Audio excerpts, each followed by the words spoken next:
Kalau dibikin hidup ini terang terus, nggak pernah kita ngerasain gelap, itu bisa-bisa mati hati kita. Hikmah besar di balik ini semua. Penting nih, ini ilmu buat kita. Bu, itu kalimat indah banget. Itu kalimat harusnya menjadi mantra kehidupan kita. Sumber yang akan mengundang banyak sekali kebaikan. Menarik keberuntungan. Itu memudahkan urusan. Bismillahirrahmanirrahim. Salah satu yang perlu kita cari Bapak Ibu dalam hidup ini adalah memang saudara-saudara, teman-teman yang soleh. Ya. Bukan berarti berteman dengan orang-orang yang soleh itu nggak ada ujian, ujiannya banyak.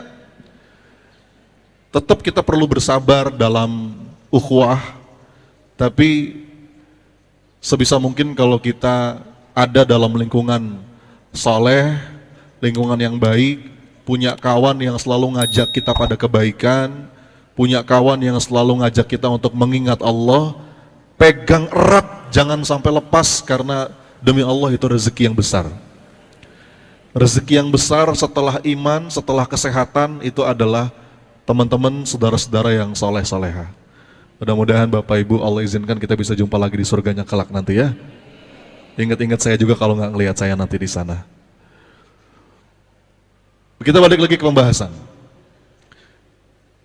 Jadi kalau kita ngomongin kesedihan, kalau kita ngomongin patah hati, dalam porsi yang pas, itu bagus.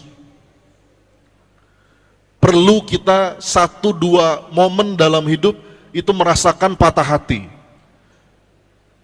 Kalau kalimat dari Maulana Rumi, beliau bilang begini, you have to keep breaking your heart until it opens.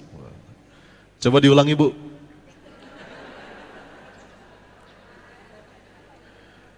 Terkadang kita perlu merasakan patah hati supaya dia terbuka.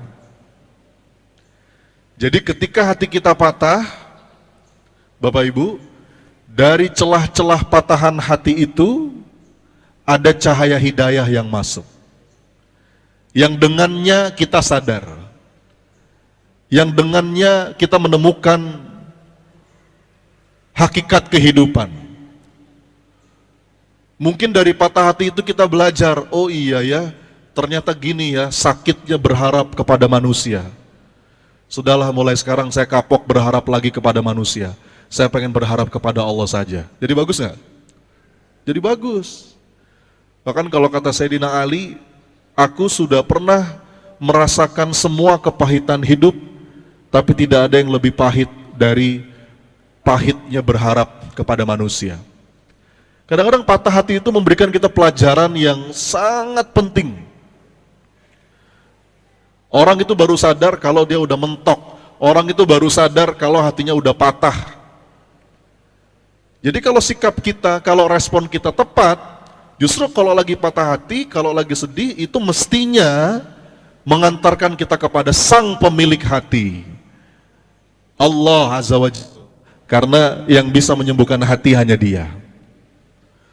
Termasuk kalau kita ngedidik anak nih Bapak Ibu, dalam ilmu parenting, nggak bagus kalau kita terus memanjakan anak.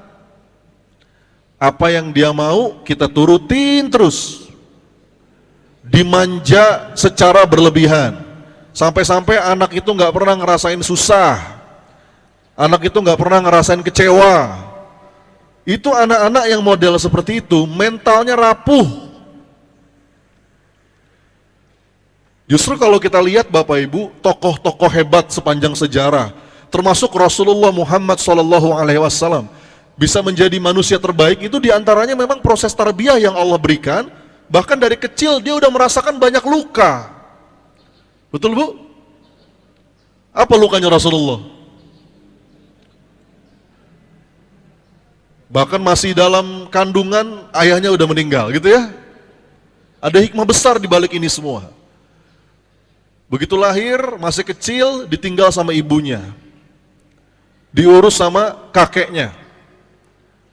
Sekian waktu, kakeknya juga meninggal, diurus sama pamannya. Terus, ada banyak sekali luka-luka.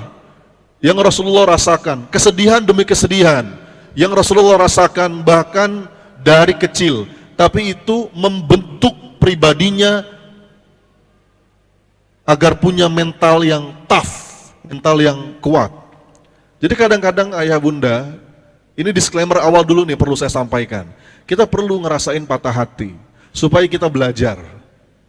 Makanya ada pepatah yang mengatakan itu kan, salah satu orang yang paling susah dinasihati adalah ketika sedang jatuh cinta, katanya gitu. Kalau lagi jatuh cinta Bapak Ibu, itu mau kita nasihatin kayak gimana pun, dengar gak dia? Dia baru sadar ketika kapan? Ketika patah hatinya.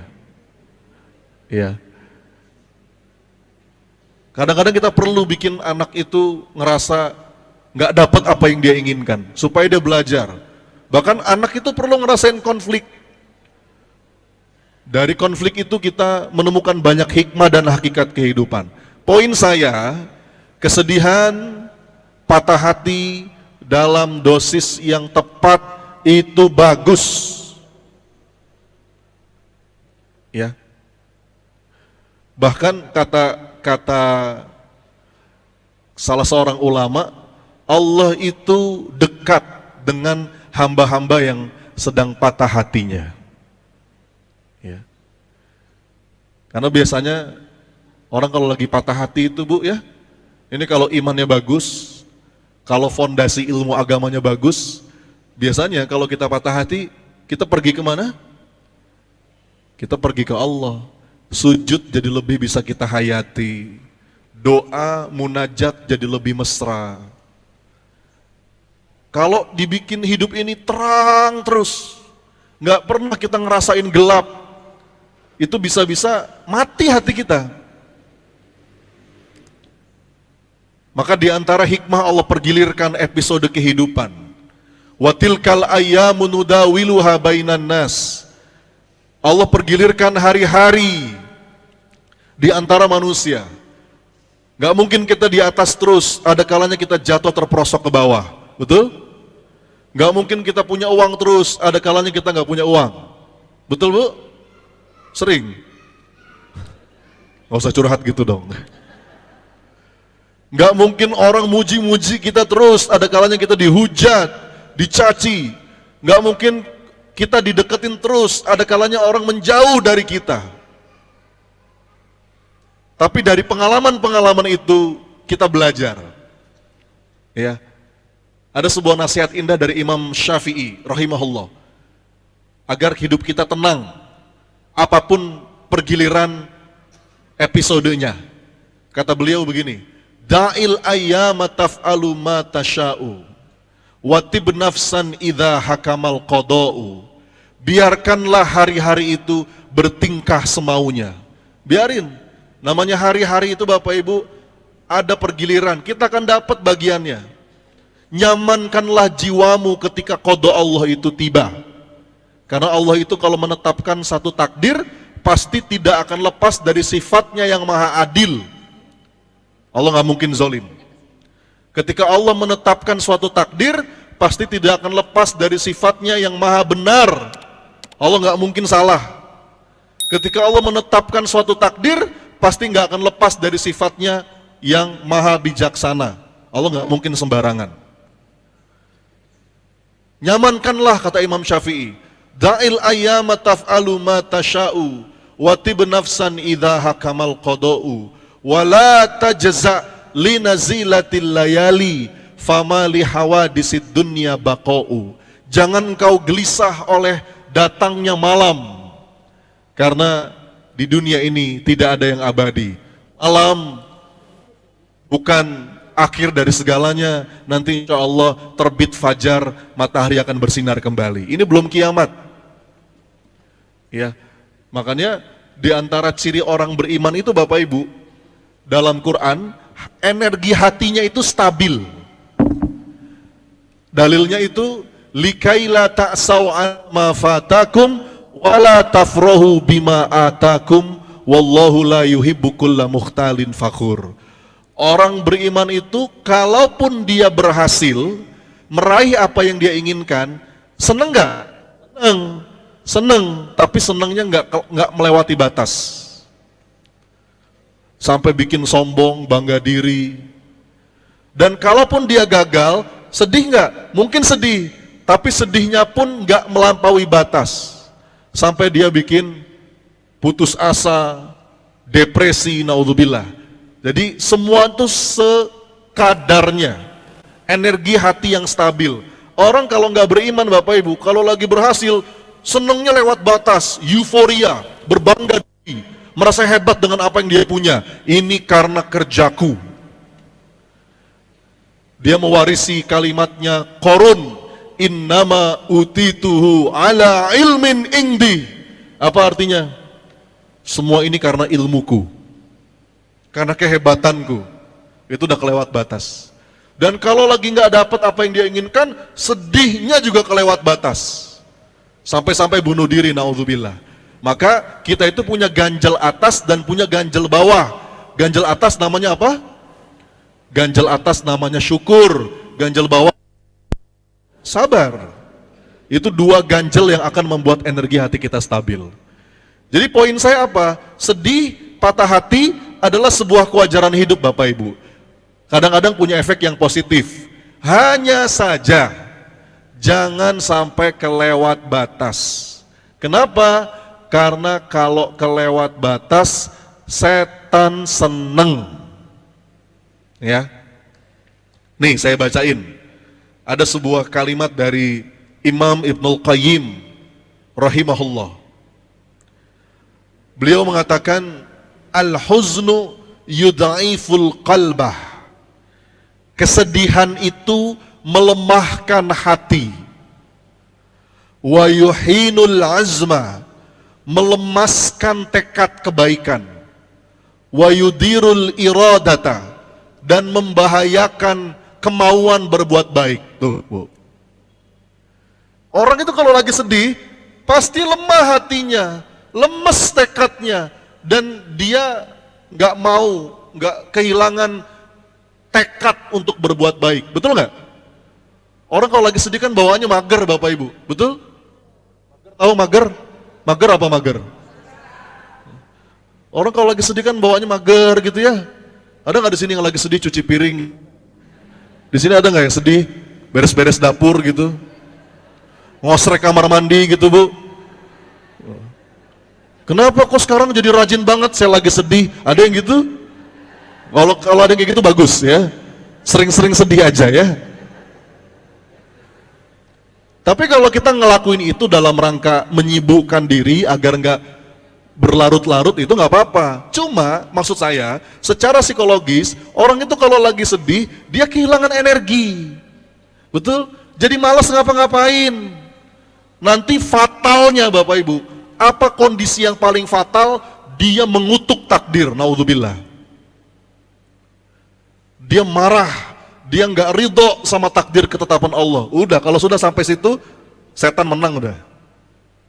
Makanya kalimat selanjutnya kata Imam Ibnul Qayyim, la syai'a ahabbu ila syaitani min huznil mu'min.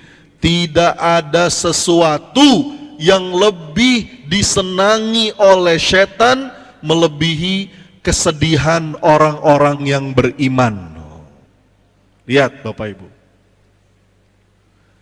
Jadi udah tahu, kalau pengen di like sama setan gampang. Gimana caranya? Sedih aja sedih. Murung, baet gitu ya. Bangun tidur tuh ditekuk mukanya. Seakan-akan nggak bisa melihat ada begitu banyak karunia indah dari Allah. Nah inilah urgensinya. Kenapa pagi hari ini kita bahas la tahzan. Apa judul kita pagi ini? Apa artinya la tahzan? Itu sebetulnya kalimat dari Nabi SAW yang Allah abadikan dalam Quran surat At-Taubah ayat ke-40. Ya, tahu kisahnya ya? Kisah tentang apa itu? At-Taubah ayat 40 itu kisah tentang proses hijrahnya Rasulullah dari Makkah menuju Madinah bersama siapa? Sahabat mulia. Halo. Abu Bakar As-Siddiq radhiyallahu anhu. Dan Rasulullah itu Bapak Ibu berhijrah, ngajak sahabat Abu Bakar lalu kemudian dikejar oleh musyrikin Quraisy, gitu kan? Nah, supaya nggak dikejar, Rasulullah berstrategi. Nah, ini penting nih, ini ilmu buat kita. Kita memang perlu mengandalkan pertolongan Allah, tapi bukan berarti kita tidak berikhtiar, kan gitu ya? Rasulullah itu sangat yakin Allah akan menolongnya, tapi bukan berarti Rasulullah mengabaikan syariat untuk berikhtiar. Rasul itu Bapak Ibu ketika hijrah dari Mekah ke Madinah lewat jalan yang berbeda supaya nggak ketahuan, naik ke atas gunung namanya Jabal Thur. Kalau Bapak Ibu pernah umroh atau haji pasti pernah ke sana. Diajak ketika city tour, minimal lihat dari bawah. Itu gunungnya sangat tinggi. Di atas gunung itu ada gua namanya Gua Thur. Rasulullah itu bersembunyi di sana selama beberapa hari sama sahabat mulia Abu Bakar As-Siddiq. Ya, kemudian dibantu juga oleh anak-anaknya Abu Bakar. Ada Abdullah bin Abu Bakar yang menggembala domba supaya jejak Rasulullah itu nggak ketahuan. Ada Asma binti Abu Bakar yang juga naik ke atas untuk membawakan makanan untuk ayahnya dan untuk Rasulullah. Sampai sebuah kisah Bapak Ibu, ternyata persembunyian Rasulullah itu hampir ketahuan sama musyrikin Quraisy. Bahkan dikisahkan dalam beberapa riwayat, mereka itu sudah di mulut gua Bapak Ibu. Pernah dengar kisahnya ya? Mereka sudah di mulut gua. Udah di depan mulut gua. Kata Abu Bakar, seandainya mereka melihat ke arah sandalnya saja, maka kami ketahuan. Dan dikisahkan ketika itu Bapak Ibu, ya singkat ceritanya ya, Abu Bakar itu panik, tegang, cemas, sampai meneteskan air mata. Mohon maaf, Sayyidina Abu Bakar bukan orang yang pengecut.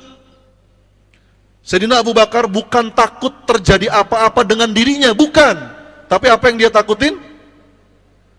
Dia takut kekasihnya, sahabatnya Rasulullah Sallallahu Alaihi Wasallam itu kenapa-kenapa. Maka kelihatan Abu Bakar cemas, kelihatan Abu Bakar panik, kelihatan Abu Bakar itu meneteskan air mata. Allah melihat gesturnya Abu Bakar, wah perkataan yang sangat indah. Apa kata Nabi? La tahzan, innallaha ma'ana. Jangan takut, jangan sedih, Allah bersama kita. Aduh, Bapak Ibu, itu kalimat indah banget. Itu kalimat harusnya menjadi mantra kehidupan kita. La tahzan, innallaha ma'ana. Coba diulang yuk. Sekali lagi. Jadi wallpaper. Saya sampai bikin sejadah tuh. Sejadahnya itu saya tulis ya, di ujungnya itu tulisannya La tahzan innallaha ma'ana. Dulu saya pernah punya cincin. Cincinnya saya tulis La tahzan. Jadi kalau lagi mulai galau, mulai sedih, mulai gundah, mulai gelisah, saya baca La tahzan innallaha ma'ana. Itu mantra kehidupan. Dan memang semestinya Bapak Ibu, hati itu menjadi tenang kalau kita sadar Allah bersama kita. Gini, saya kasih analogi ya Bapak Ibu.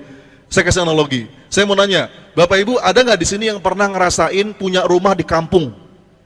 Ada nggak? Zaman dulu. Dulu saya tinggal waktu kecil di kampung Bapak Ibu. Kalau rumah di kampung itu kan kamar mandi sama ruang utama jauh, betul nggak? Ada yang pernah ngalamin nggak? Kalau anak-anak zaman sekarang mungkin kurang relate ini ya. Tapi kalau orang-orang zaman dulu tuh gitu tuh. Kamar mandi sama rumah terpisah, betul ya? Agak jauh, kadang-kadang di pojok belakang.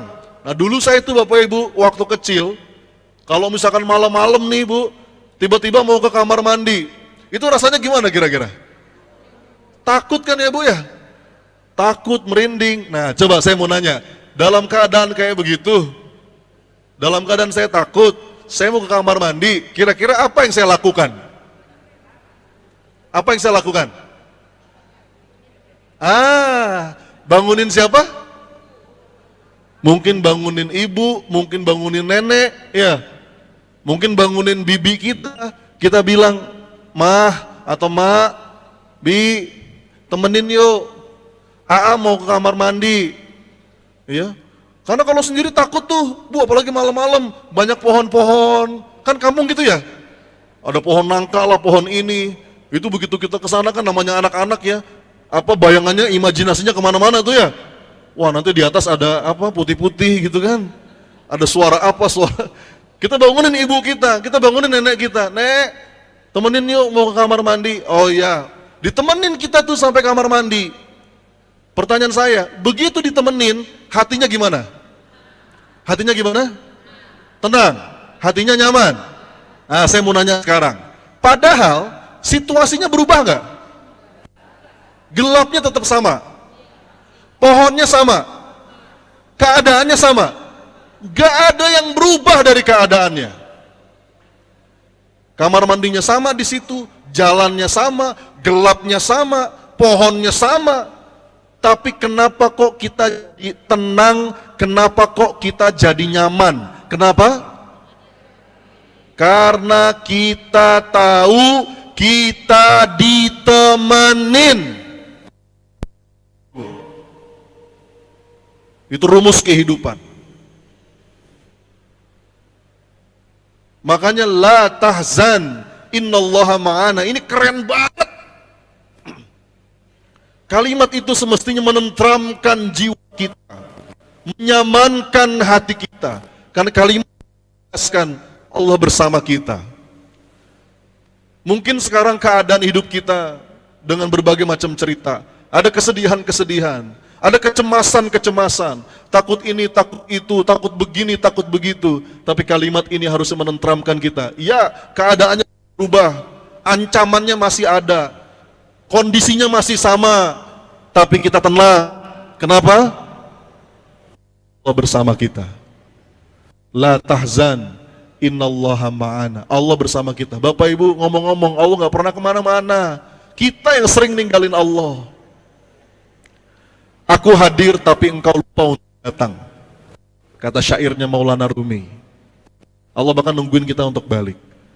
Jadi itu alasannya kenapa ini menjadi tema yang sangat penting untuk kita bahas. Nah, begitu kita bisa mengatasi, bisa mengolah yang namanya kesedihan, dada kita jadi lapang, jiwa kita jadi nyaman, hati kita jadi tenang. Dan hati yang tenang itu Bapak Ibu, itu adalah sumber yang akan mengundang banyak sekali kebaikan. Tenang. Untung kalbu yang tenang itu membuka rezeki. Kalbu yang mudah urus. Dalilnya apa? Quran, wadzkurullaha katsiran la'allakum tuflihun. Banyak-banyaklah kamu mengingat Allah supaya kamu beruntung. Jadi ternyata ada sebuah rumus dalam Quran. Kalau kita beruntung, kita harus banyak-banyak mengingat Allah. Dan efek dari mengingat Allah adalah qalbu yang tenang. Alladzina amanu wa tatma'innu qulubuhum bidzikrillah. Ala bidzikrillahi tatma'innul qulub. Hanya dengan mengingat Allah, qalbu kita tenang. Jadi kalau boleh saya turunkan rumusnya, qalbu yang tenang itu menarik keberuntungan. Dada yang lapang itu memudahkan urusan. Kalau kita hidup masih tegang, masih panik, masih cemas, masih resah, masih gelisah, itu kalaupun ada peluang itu nggak kelihatan. Kalaupun ada rezeki kayaknya tersumbat. Urusan-urusan jadi susah. Ya. Bapak Ibu punya masalah. Terus Bapak Ibu bersedih terus dengan masalah itu, ngurung diri di kamar, nggak mau kemana-mana. Saya mau nanya, itu masalah makin beres atau makin ruwet? Iya kan? Makanya rumus kehidupan itu bahagia dulu Bapak Ibu, baru sukses, bukan dibalik. Ini sering saya sampaikan. Kadang-kadang kita berpikir, nanti Ustadz, kalau urusan saya udah selesai, saya baru tenang. Enggak. Justru bahagia dulu, tenangmu, lapang dadamu, maka itu akan memudahkan beresnya urusan kita. Gitu Bapak Ibu.